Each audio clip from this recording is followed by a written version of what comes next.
All right, thank you for joining us. Good morning, good afternoon. Thank you for joining this webinar today, where we will discuss a roadmap for achieving net zero food systems emissions by 2050. This webinar is brought to you by the Alliance of Biodiversity International and the International Center for Tropical Agriculture, or CIAT. And you're joined here today by another 391 registered participants from 70 plus countries. As for myself, I am Federico Bellone. I will be your moderator today. I work under the UN High-Level Climate Champions and the Race to Zero campaign, which is the UN-backed global mobilization, today rallying more than 8,000 non-state actors with science-based targets for having emissions by 2030 and achieving net zero by 2050. If you're not one of them, you can look us up on racetozero.unfccc.int and learn how you too can join the race. All of us can do something about net zero, and that is exactly what we're going to be discussing here today. Achieving net zero food systems emissions by 2050, this is a hot topic. Why? Food systems emit close to 35% of today's global greenhouse gas emissions. That's the largest source, and this is growing as demand for food is also predicted to increase as we near 10 billion people on this planet by 2050. Achieving net zero in food systems is therefore essential for the whole Paris Agreement equation to work and get us safely to a world that is, open quote, well below 2 degrees Celsius above pre-industrial levels and pursuing efforts to limit the temperature increase to 1.5 degrees C above pre-industrial levels, end quote. That's from the Paris Agreement. And as of 2022, we're already at 1.2 C above and rising. It's not easy, not straightforward, but it's possible and hugely rewarding. Here to tell you about it, the Alliance of Biodiversity and CIAT has put together, frankly, a stellar group of world experts representing science, value chains, companies, and finance in the food system. They will tell us about their most recent research, actions, and lessons learned from existing commitments, and provide perspectives on how to achieve net zero food systems to come true by 2050. Their presentations will answer many of your questions, I am sure, and in case they don't, be sure to join the Q&A, where we will do our best to channel your burning questions to the speakers. Please put your questions in the Q&A box along the presentation or when the time comes. Please try and direct your questions to a specific panelist if you can. Our timekeepers will guide us along. You will see them in the background. The race is on. Not just to net zero by 2050, but to the end of the hour today. We have a content-packed agenda, so let's go to our speakers. We have Cimiro Costa Jr., who's going to frame today's conversation by providing us with some keynote remarks on the latest research of this absolutely pressing topic. Cimiro, over to you. Thank you, Federico. Thanks for having me here. It's a pleasure to talk about this roadmap for achieving net zero food systems.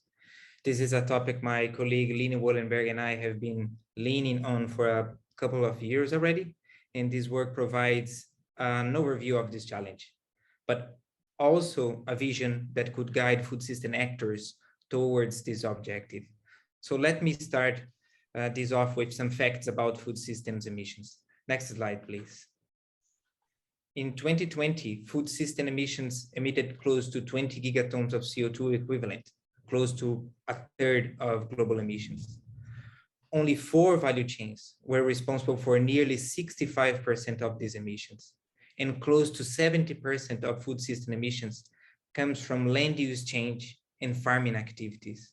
Under today's practices, food system emissions will increase 40% to meet food demands by 2050. Which will certainly put in risk the Paris Agreement goal, which aims to net zero if we do nothing. However, next slide, please. However, substantial emissions can be attainable to food systems through 4 main actions: adopting existing low emission practices, for example, from better nutrient and animal management to the use of renewables and energy efficiency, as well as reduction in food loss and waste. Carbon sequestration associated with the expansion of agroforestry systems and improvements in pasture and crop management. And also through diet shifts, especially by replacing livestock by plant-based foods, and new technologies that are non-existing or not cost-effective today, such as additives for livestock and soils, nanoproducts, and intelligent packaging. Then we basically put these four main actions into perspective, combining them across 60 plus scenarios to evaluate ways to meet with global food production demand and net zero emissions by 2050. Next slide, please.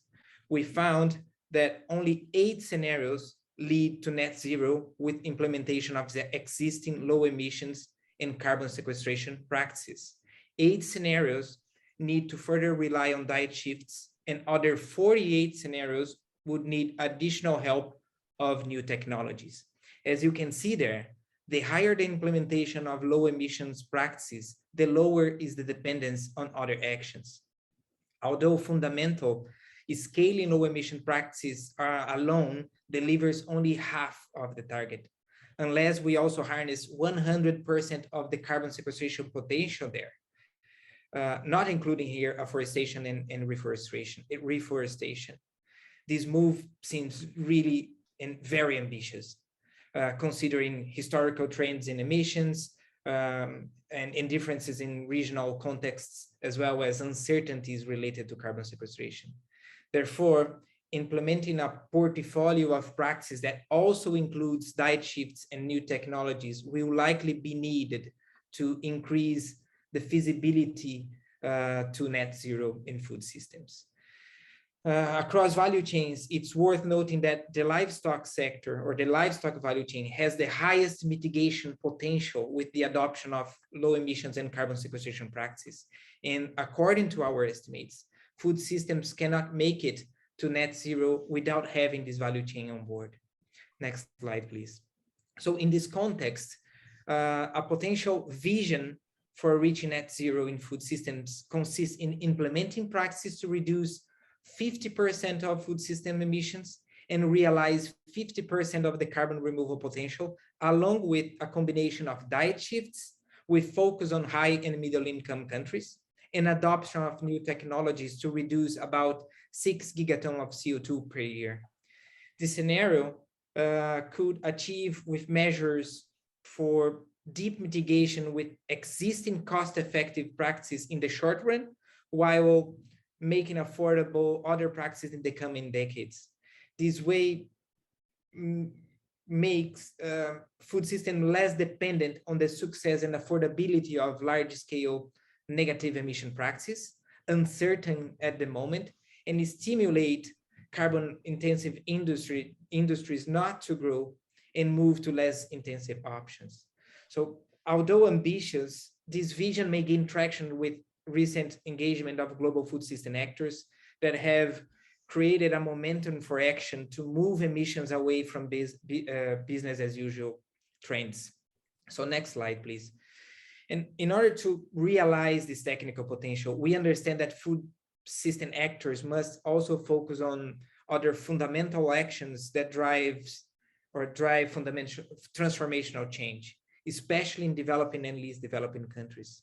For example, building better governments to increase the chances of more effective climate policy and integrity of the target, reorienting investments for mitigation impact, and scaling other approaches such as blended finance and carbon markets, strengthening technical assistance to adapt practices at different contexts and to meet requirements of MRV of emissions, supporting R&D to reduce costs and increase efficiency of technologies. And also we need to stimulate constructive debates around consumption patterns. On global coordination, we see that food actors should put emphasis on a strong coalition of developing and developed nations, which are likely to have higher capacity while we're building capacity in other developing and least developed countries, in which the international cooperation may also help. So next slide, please. So we understand that net zero food system is attainable, but we will need to work more boldly and more strategically for that. Thank you. Thank you, Seniro. That was a very comprehensive framing. 20 gigatons of CO2 equivalent, 4 big areas and scenarios, right? Combining what's viable today with other areas, like diet shifts and new technologies. Our first speaker now, Stephanie Rowe, I think will expand on this. You can see her bio here on the screen. Also good to see there's some questions coming in already in the chat. Stephanie, you're an experienced climate scientist and advisor, and you have co-authored one of the most influential reviews on the matter. Can you please put into perspective the contribution of the land sector in particular to a 1.5 degrees Celsius world?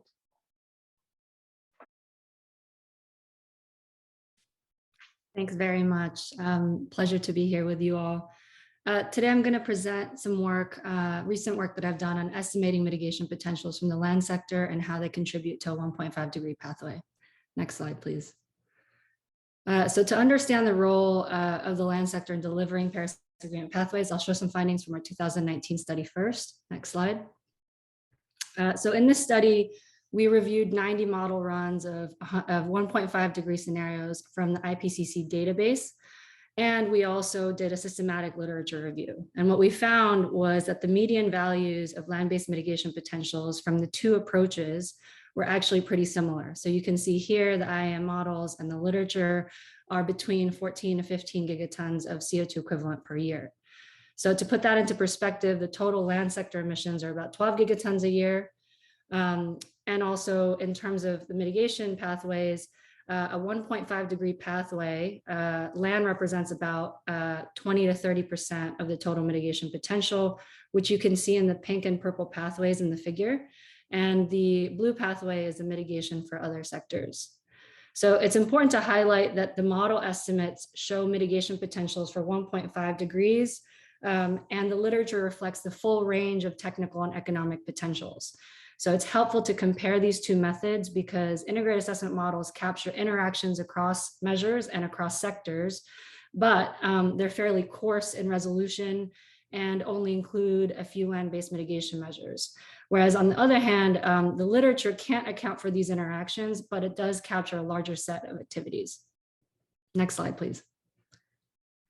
So based on the 15 gigaton estimate, we developed an illustrative roadmap for land-based mitigation in 2050. There are 8 priority measures, which you could see in this pie chart. And the mitigation potentials of these wedges reflect estimates from the literature that provide sustainable and or feasible mitigation estimates. The warm colors are the reds and yellows, which I see that the yellow has changed here for one of them. But in general, you could see that the right-hand side, which are the reds and yellows, are emission reductions, and then the cooler colors on the left-hand side are primarily carbon removal. So you could see that it's about a 50-50 share. And potential from agricultural production, demand side, and carbon removals in agricultural lands account for about 30% or 4.5 gigatons. And this figure excludes impacts from land use change. So we received a lot of good feedback on this study, and one of the most important came from countries, in particular parties to the IPCC, who requested more detail on regional and country level potentials and feasibility. Next slide, please. So in response to that request, and because better data was becoming available, we developed a follow-up study, which was published this past October. Next slide, please. So this figure shows a flow diagram of our methods. We developed country-level mitigation estimates for over 200 countries and 20 land-based measures, which you could see on the left diagram, on the left side of the diagram. So 10 of those measures are in agriculture and consumption, which are the pink and gray boxes, and include enteric methane, manure management, nutrient management, rice, agroforestry, biochar, soil carbon sequestration in croplands and grasslands, diets, and food waste. And in this study, we estimate both technical and economic potential. So technical potential is the max available with current technologies, and economic potential is what's available under $100 per ton of carbon. And we characterize economic potential as cost effective because It is the average price of carbon in 2030 in 1.5 degree pathways, and it's in the lower quartile of costs in 2050. So similar to the previous paper, we compared these sectoral estimates on the left with model estimates from an updated database, which is what you can see illustrated on the right. Next slide, please. What we found is that the likely range of cost-effective mitigation potential, so again, under $100 per ton of carbon, is between 8 to 14 gigatons of CO2 equivalent per year. So the higher end of this estimate is from the sectoral approach, and the lower end is from the model approach. And this estimate is in line with most of the other literature in the IPCC and UNEP reports, and the higher end of the estimate is in line with our previous paper. So as you can see, about half of cost-effective potential from land is in agriculture and demand-side measures, which is in the middle donut. And again, it's in the pink and gray. And these cost-effective potentials are about 50% of the technical potential. We report slightly higher carbon sequestration estimates in this study compared to the previous one because we covered a larger range of activities and geographies. Next slide, please. So in this study, we did a deep dive into over 200 countries in 5 main regions. And this figure you could see here is an example from for Africa. It's just an illustration, so I know that there's a lot there. What I want to show here is that all country level data or we have data on mitigation potentials, but also on land footprints, mitigation densities, which are potential per area, and feasibility scores. And all of this data is downloadable in Excel. So we hope this can be a resource to the land sector community. And mitigation potential in agriculture and consumption are the highest in Asia and developing countries. But of course, opportunity and feasibility vary significantly by country. Next slide. So to summarize, I want to show this figure from a WWF report that illustrates how important it is to take a full food systems approach that includes mitigation potential, not just from production, but also from consumption and food loss and waste, which is what Sunita just mentioned too. Next slide. And finally, I also just wanted to highlight 2 resources that are in development this year that will help with corporate climate targets and measuring emissions in the land sector.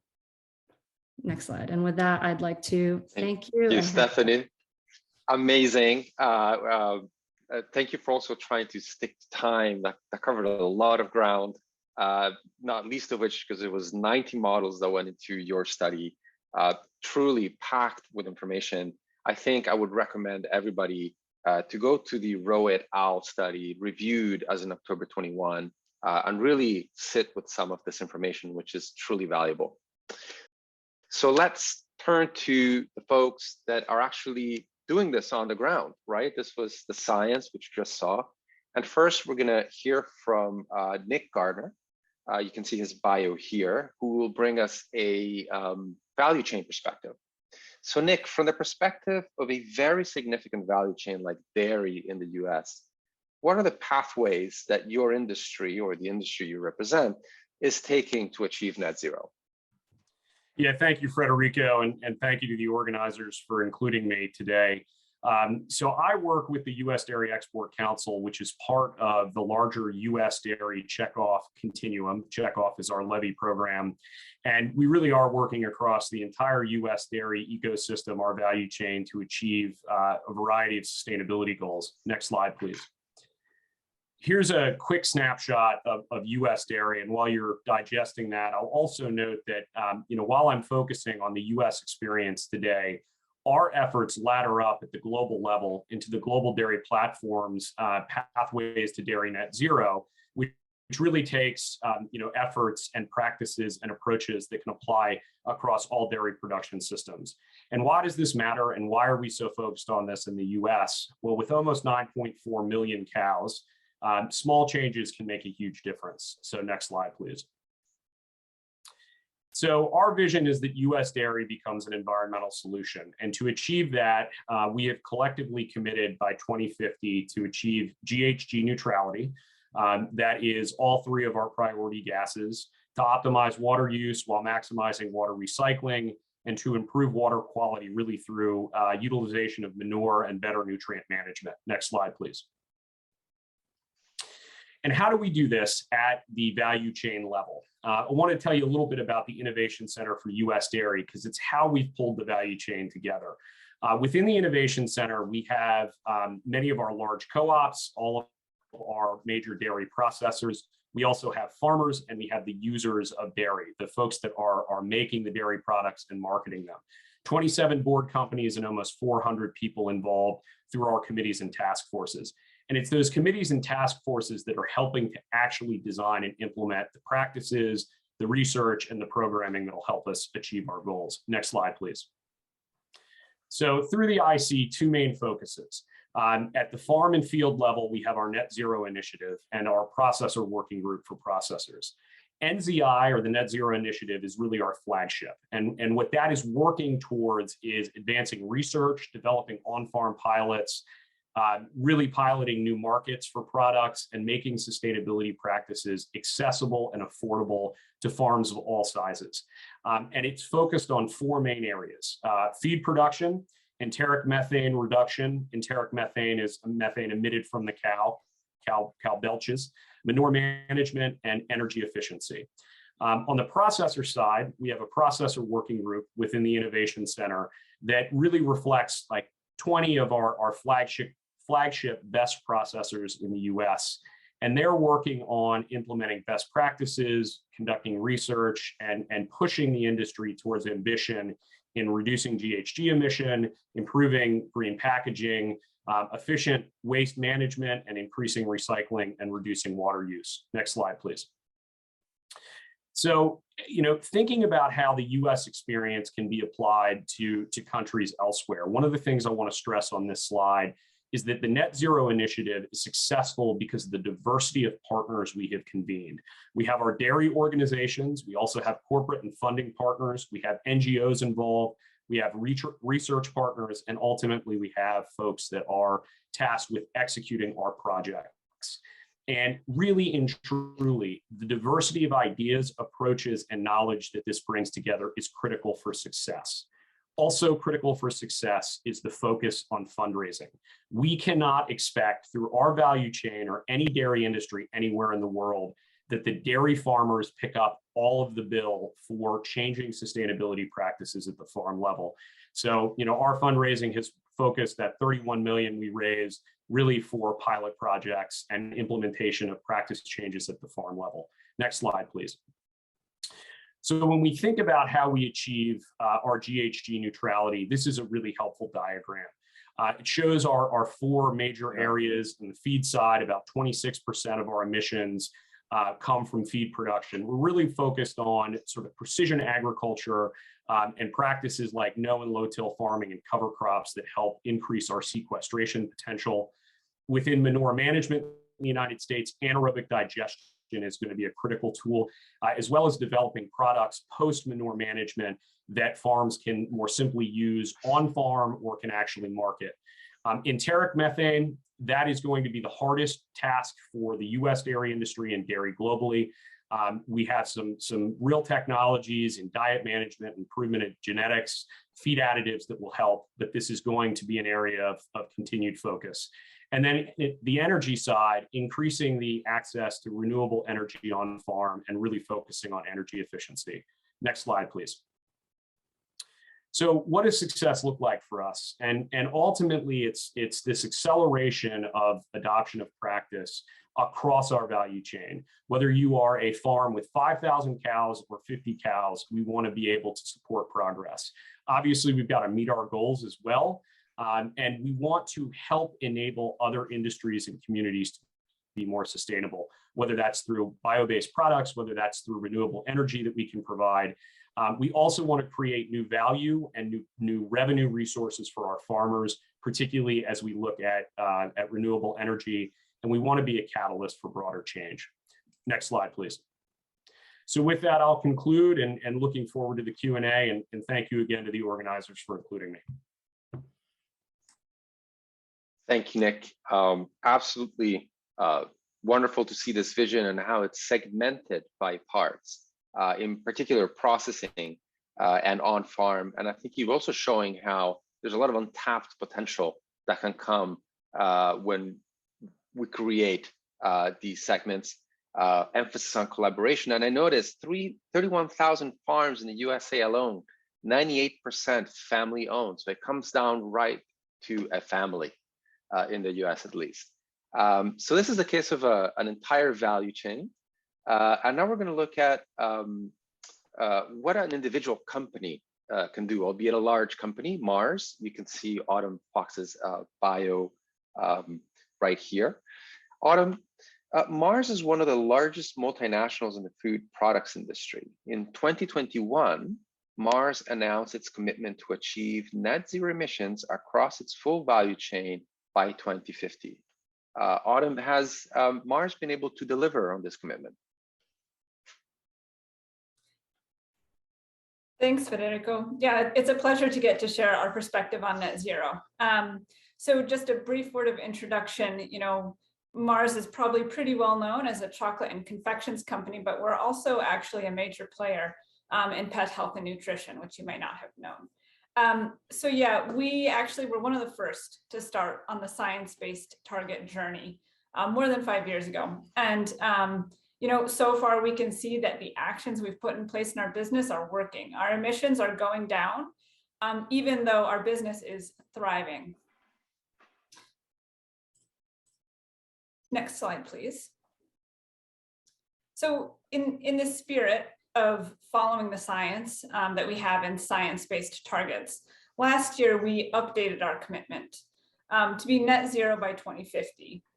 So we're big advocates for the SBTi net zero standard.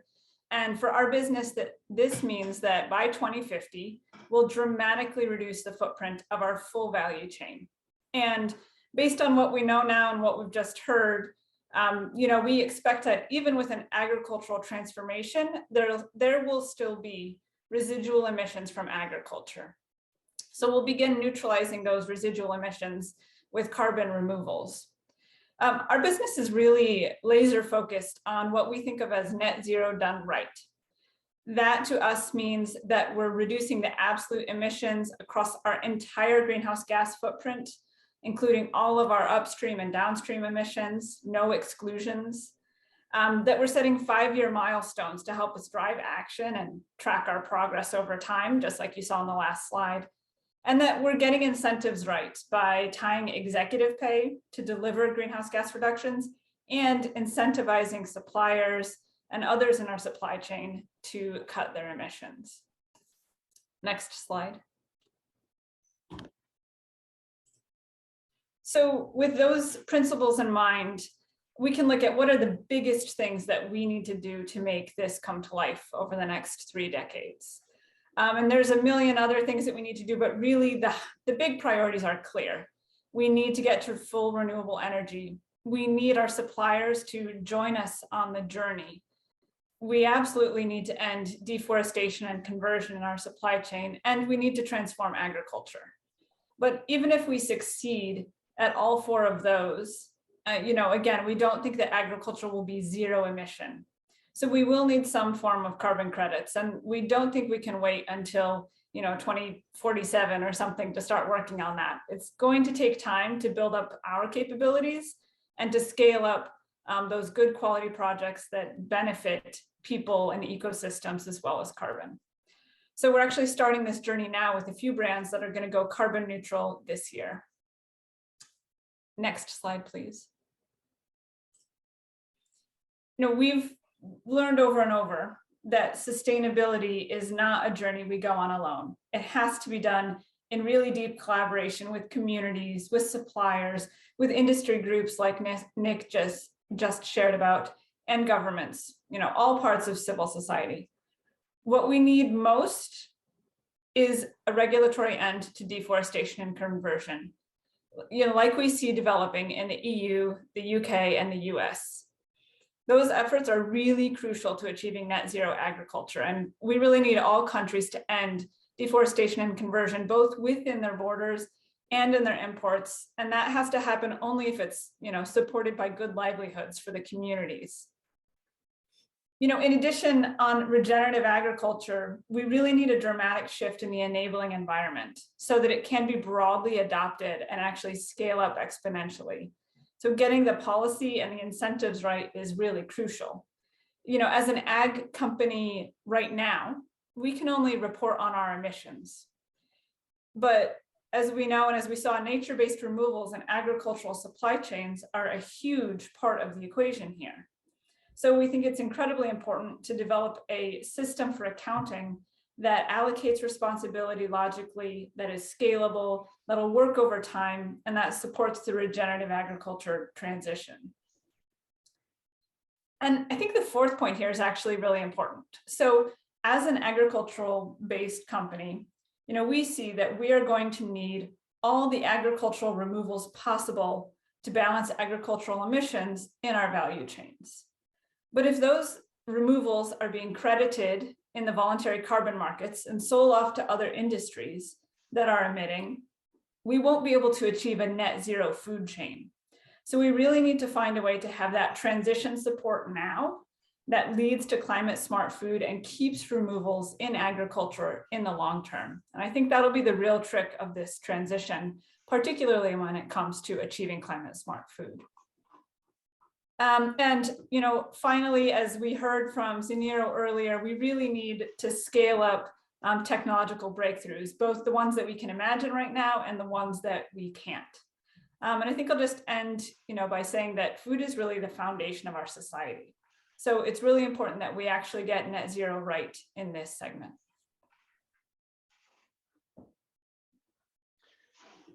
Thank you very much, Autumn. I want to, in this whistle-top tour, I think just a moment to pause on the fact that a company has been able to reduce 7.3% its emissions since 2015. It's not every day that we see an arrow going down. We keep seeing things going up. So that was a very powerful example. Of course, you need an enabling environment that has been referenced by many.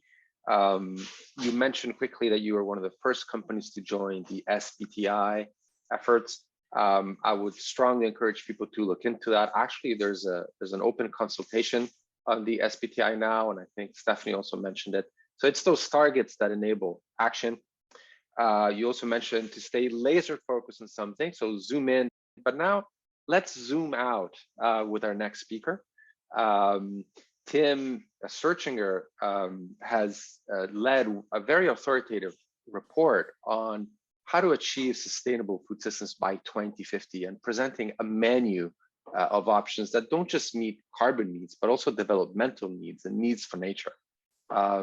So Tim, I was hoping you could tell us more about this work and kind of really put back into perspective how to make food systems sustainable by 2050. Well, thanks, Federico. Thank you very much. And this is the name of our report, Creating a Sustainable Food Future, which we put out in 2019. You can see the citation. And it has a slightly different pathway, maybe a somewhat different pathway from what you've heard. If we'll go to the next slide, one thing the top priority of all is stopping the expansion of agriculture and the resulting emissions from land use change. And there was a very important paper that came out just before Christmas that shows that right now we are losing the war. It found that arable cropland has been expanding in the last 4 years at a rate of 9 million hectares per year, 6.5 million over the last basically 20 years. These are 5 times the rate of the estimates of the FAO. You can see in the purplish areas where that's occurring. The gross expansion is almost twice that, meaning that we're clearing 2 hectares for every 1 that we reforest.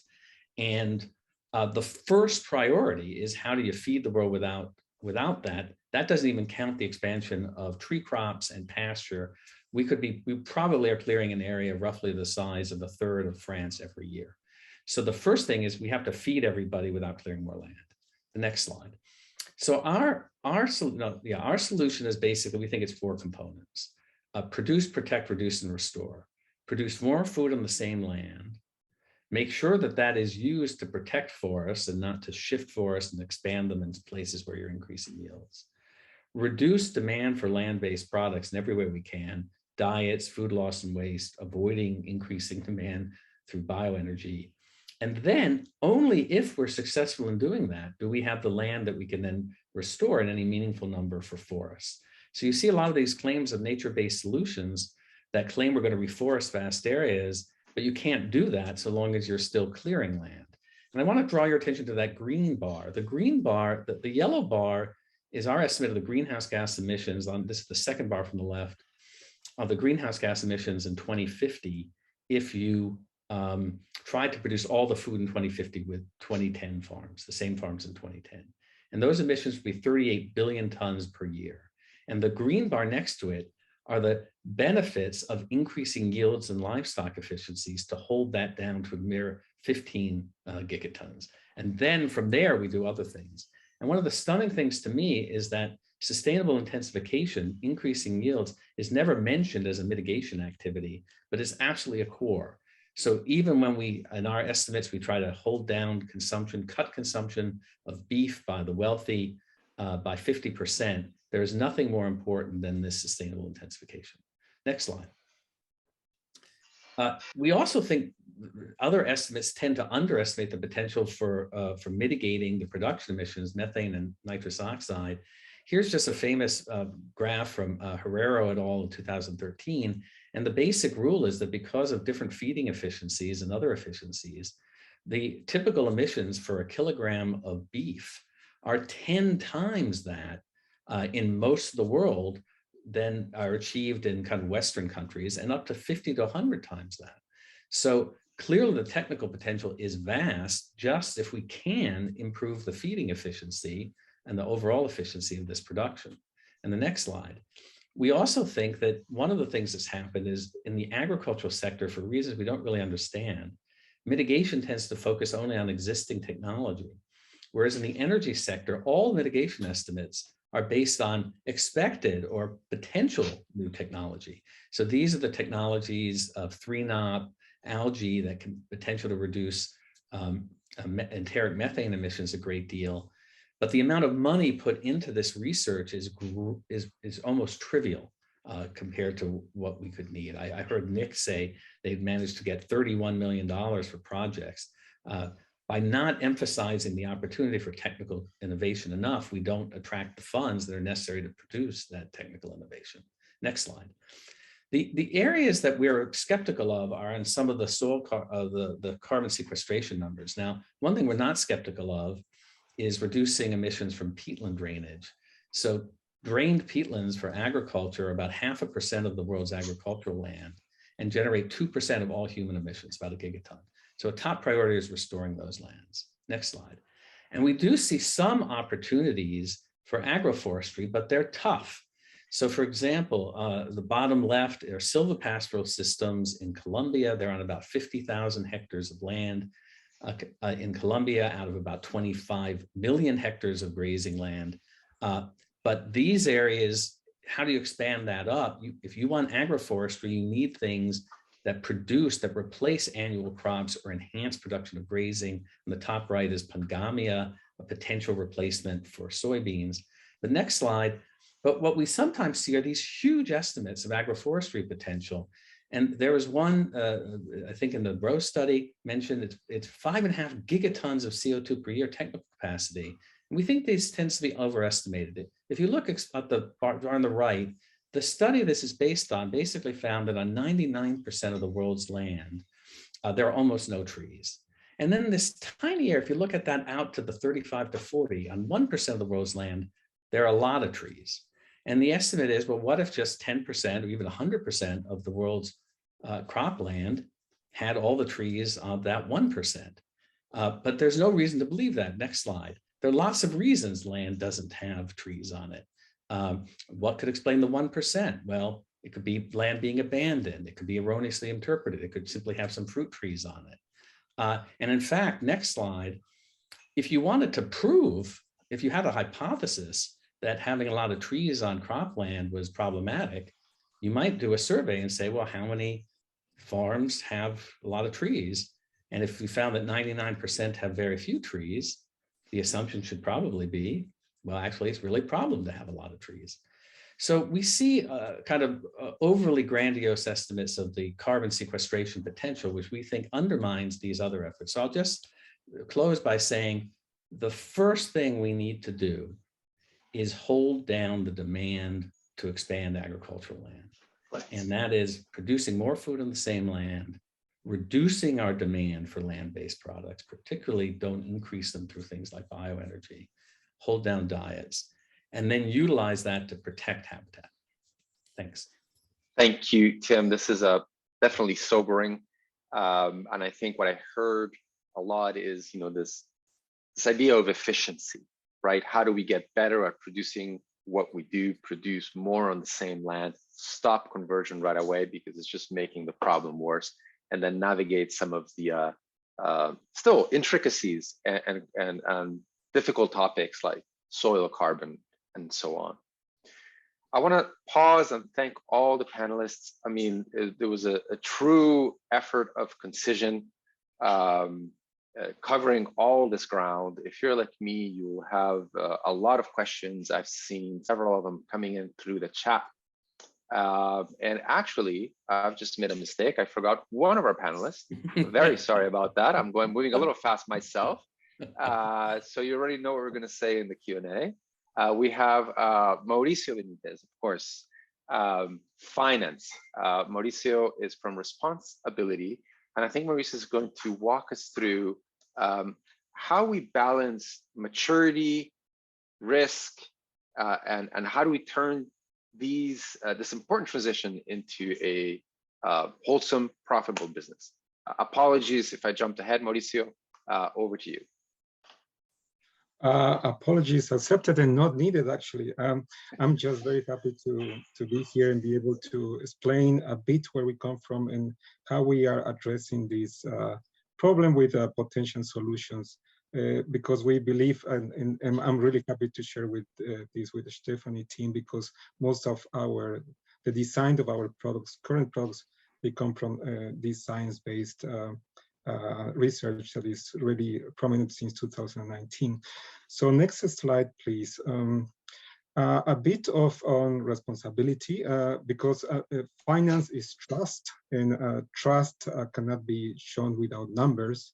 So we are an impact asset manager based in Zurich. We manage about 3.7 billion, and 70% of this money comes from private investors. That is key because most of the money currently assigned for climate finance is from public sources. Here you have some of the numbers that we have for our 3 impact themes. We were founded in 2003, and since then we have deployed about 11 billion in investments in developing countries. So we're very active in developing countries in financial inclusion, that's microfinance, climate finance, particularly mitigation through renewable energy efficiency, and sustainable food. Next slide, please.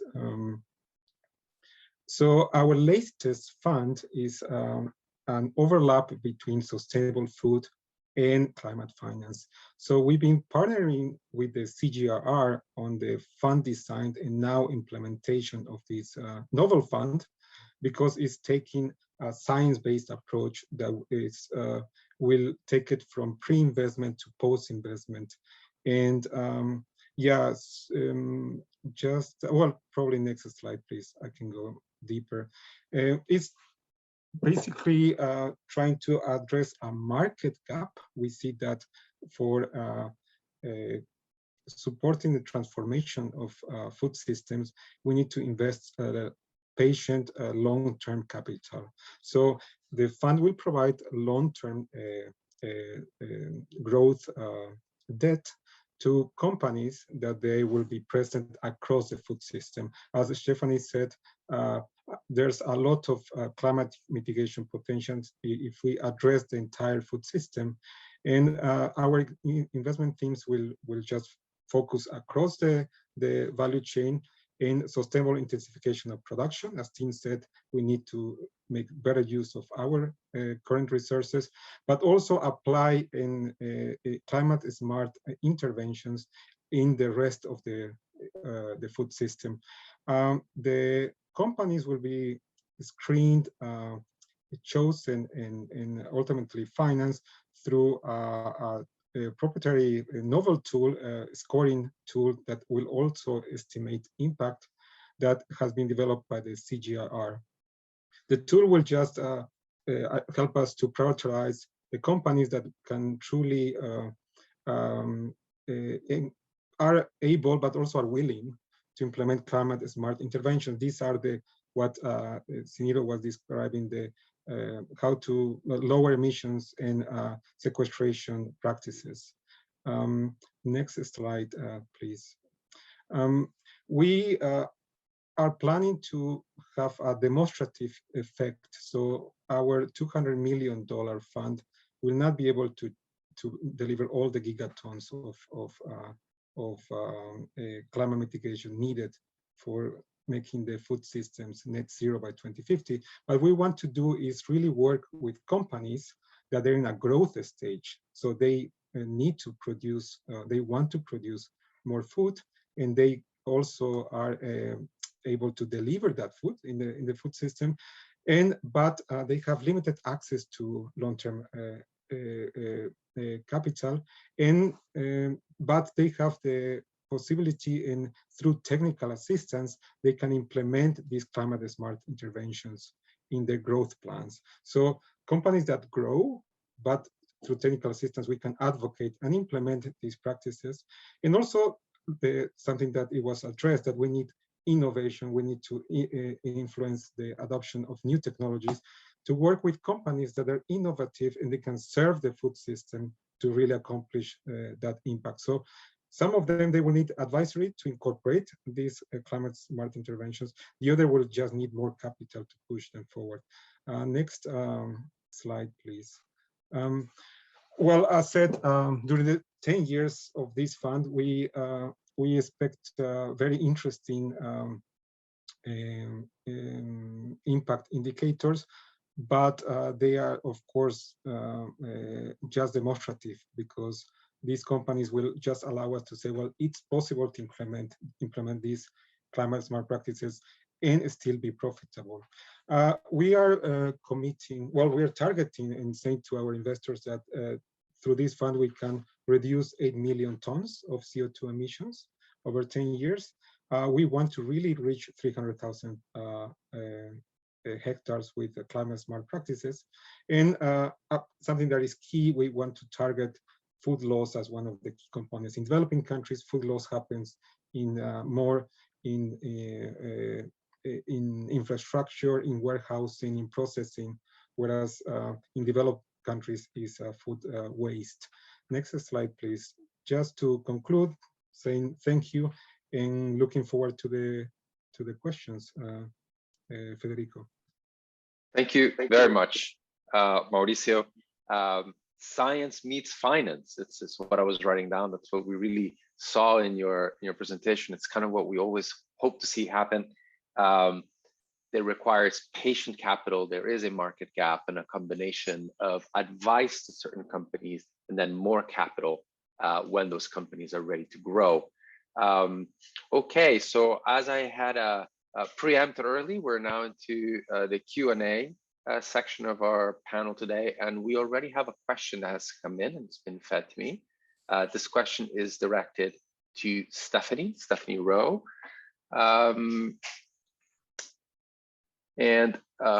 Sorry, I have it right here. Regarding the pie diagram that Stephanie showed, why is the potential contribution of dietary change so small? Stephanie. Yeah, sure. So we wanted to exclude the impact from land use change. So that estimate only includes emission reductions from diverted agricultural production and not any impacts from land use change, to avoid double counting with reduced deforestation and conversion in the other pie chart. So if you include land use change in the demand side measures for both diets and food loss and waste, it actually increases the potential by 3 to 6-fold. So again, echoing the sentiments of Autumn and Tim is that, avoiding deforestation and conversion of natural ecosystems is certainly key to avoiding emissions. Thank you. Thank you, Stephanie, again. As we've seen in all the presentations, there's a lot of very important detail that goes into these things. Thank you for the very clear response. I also have a question here directed at Nick Gardner. I will read it. We know that most emissions come from farming production, and disseminating low emission practices is challenging. Could you please say something about how the Dairy Expert Council is dealing with that? Any major bottlenecks across other parts of the dairy value chain that are also critical and we should be paying attention to? Nick. Yeah, thank you, Federico. And to me, this is really a two-part question. So I'll deal with part one first. I think that the most successful way that you see not just dissemination of low emission practices, but adoption is by really encouraging adoption and educating farmers about how low emissions practices can drive up productivity growth and frankly be profitable.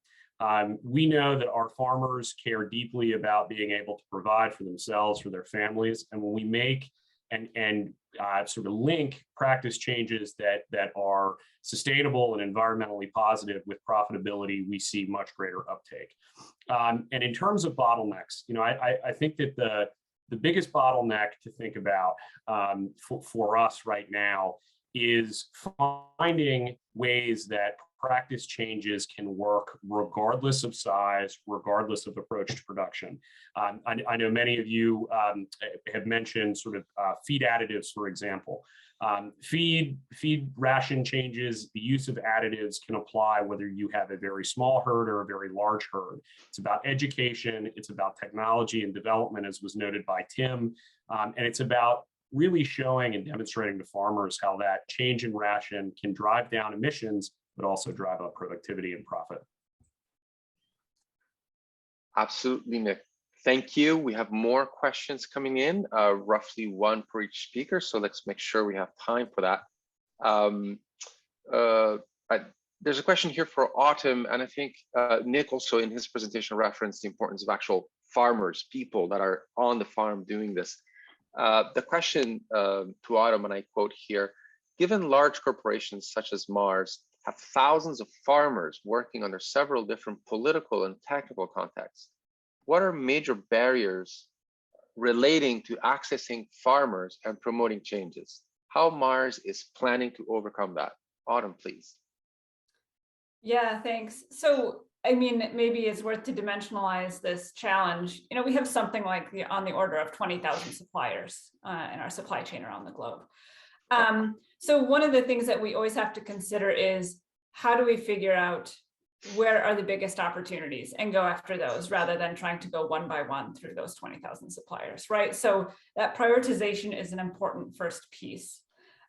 We're reaching out to our suppliers in a number of different ways. One of those I had on the slides but didn't really have time to address, which is how we're engaging our suppliers to join us on the journey, to set science-based targets and to measure their emissions and then to start mitigating their emissions. And we're doing that through a pre-competitive climate school approach where we work with some other big brands to invite suppliers to get training and support to start this journey and to learn how to set science-based targets and mitigate their emissions. And that's a really scalable approach because as we have more brands get involved, we reach more suppliers, and we're reaching them not only for just the tonnage that we buy, but really for their whole supply chain.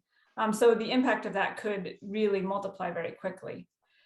We're also, needing to change how we procure. We're having to change the mentality to one which is actually more similar to the dairy industry, where you see more long-term relationships between farmers and suppliers and brands. And we are going to have to change a bit from some of what we see in the commodity market of a lot of change year to year in terms of which farmers supply which suppliers and supply which brands, to more consistency over time so that we can collaborate with them and really help to value and add value to those changes on farm and see that change come through in our footprint. Thank you, Autumn. So 20,000 suppliers, training, science-based target or target setting, and changes in procurement. Absolutely clear answer. I have a question here to Tim. Several organizations will need and are setting up net zero targets, which we just mentioned. In your opinion, how should they be evaluating scalability and potential of practices? Tim? Yeah, well, there's no simple answer to that. It's a question of taking a hard look at each technology and being kind of realistic, hopeful, but realistic. So I'll give you kind of one example of this. In Denmark, they put huge amounts of money into biogas digesters. And in Denmark, however, unlike in, let's say, warmer parts of the US, the methane emission factor from storage is much, much lower. And the result is it's fantastically expensive. And we estimated in a paper for Denmark that to do that for all the remaining manure in Denmark, which would only deal with about a fifth of the emissions, would cost an amount of money equal to the entire agricultural output of Denmark. So that obviously can't be the solution. So we, again, biogas, where you've got a huge amount of methane coming off of a lagoon because it's very warm, can be cost effective.